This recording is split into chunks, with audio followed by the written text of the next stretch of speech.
to Deliciously with Ara. Ngayon gagawa tayo ng roasted egg curry.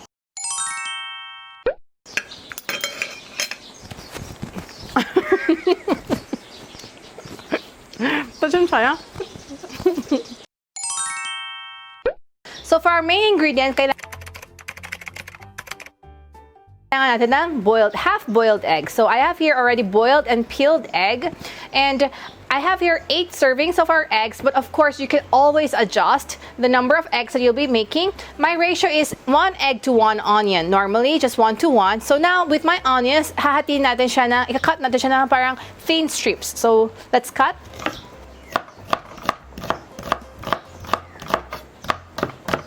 So there, nahiwa ko na yung aking onions. Actually, the ingredients are very simple. Eggs are chopped, are sliced onions, and curry powder. You can use any brands of curry powder. You can even use the cubed ones. Those are actually good.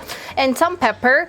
And for my optional ingredients, I have here red paprika powder and also cumin. When you add cumin, it gives off, parang nag-boost up siya ng flavor ng curry. It becomes very authentic. It gives like an Indian touch to it. So there are some who doesn't really like the strong scent of cumin, but I love cumin, so you can always add, optional.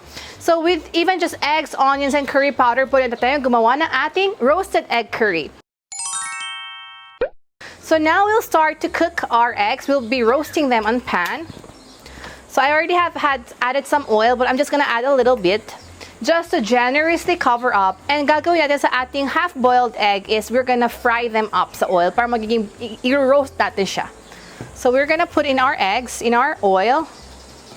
And be careful kasi tatalsik-talsik siya mamaya. And then we need to have something to cover kasi tatalsik-talsik siya because of like the protein and then the oil reaction. So now our egg has been parang nag-fry up siya sa konting oil na nilagay natin. We have to completely turn all the egg roasted brown. So almost ang dating is parang sunog, semi. So we'll keep on stirring it up in oil. And be careful, hindi siya tumasik sa ating face. And you can smell na para siyang fried egg. When we roast our boiled egg and when we just fry our egg, parang siguro we can say, why not just fry the egg? Iba talaga mamaya ang texture niya. I'm pretty sure you'll get addicted to roasted egg. It's very, very yummy. So just be careful lang and a little bit of patience. See? That's what I was telling you about. So if you hear that kind of sound, what you do is takpan. And then just wait for it to calm down. So I've been roasting it on different sides for almost like 4 or 5 minutes now. But really, it takes patience. I know na madalas nagpa-fail ang ating roasted egg curry because we think na baka okay na. But actually, what we have to do is have a little patience and fully roast it hanggang maging medyo dark brown talaga lahat ng ating eggs. So have a little patience, keep rolling our eggs up.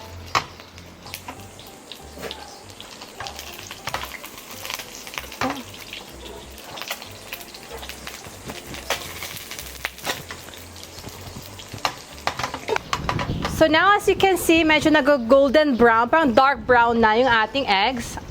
So we keep on roasting them. I'm gonna add our onions. Actually, the more onions, the yummier it is. Dahil sa sweetness na lumalabas sa onions. But you can always freely adjust the amount of onions that you want to add or remove.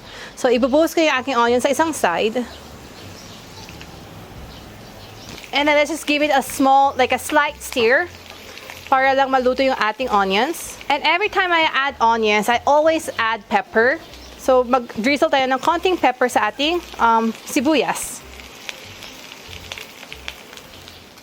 So lutuin na lang natin ang ating onions hanggang medyo magiging parang soften and lumanta yung ating sibuyas.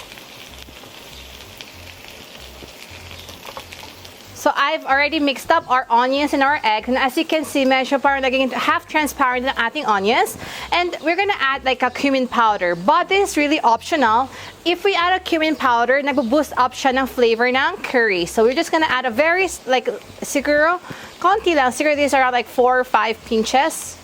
Just a little bit of cumin powder. This is around good for 4 that I'm making. So I'm gonna be using 2 tablespoons of curry powder. But of course, it really depends on what kind of curry powder you're using.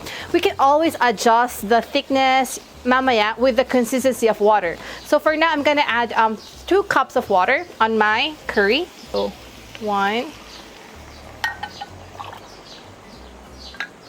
2, And then, I'm gonna reserve some water because later on, as it cooks, baka maging masyadong malapot or maala, then we'll just keep on adding and adjusting.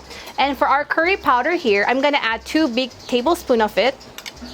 Of course, feel free to adjust. It's always good to adjust. 2 tablespoons. So I think medyo watery pa siya ng konti. Maybe we'll give another teaspoon of curry powder. So maybe I'll just make it 3 or out. So 3 tablespoons. So depending on what brand you're using, just be flexible enough to adjust the flavor niya. And then we'll just wait for it to boil. And as it boils, mag-thicken siya because of the starch in the curry powder. So let's just give it a wait. So there, we've been boiling it, and as you can see, medyo nag-melt yung curry powder and lumapot na yung ating sauce. It's really up to you how much curry powder and water consistency you want to add. And for some, you can also add a little bit of butter on the last drizzle ng ating pagluto if you really want the buttery, creamy curry. And if you like something spicy, of course, you can add also something like a red chili flakes. But I'm gonna add here like some paprika flakes. This just hindi siya spicy, but it just gives a very nice color breakout. So I'm just gonna sprinkle some. You can replace this with like a typical chili powder if you want. So this is paprika flakes, and we just give it the last toss. And papatayin ko na yung aking fire, and it's gonna be ready for serving.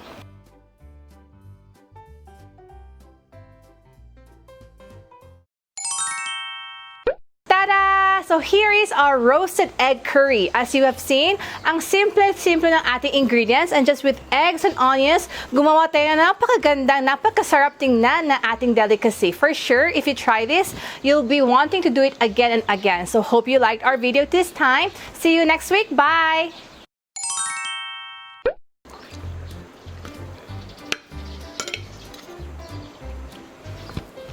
Wow. You know, the fullness, the balance of the flavor. Parang I can feel I'm in Korea/India. Parang travel around the world imaginary with this wonderful, easy cuisine. So, huwag kayong malungkot na hindi tayo pwede mag-travel. We can always pretend to travel with a very wonderful meal. Ang sarap!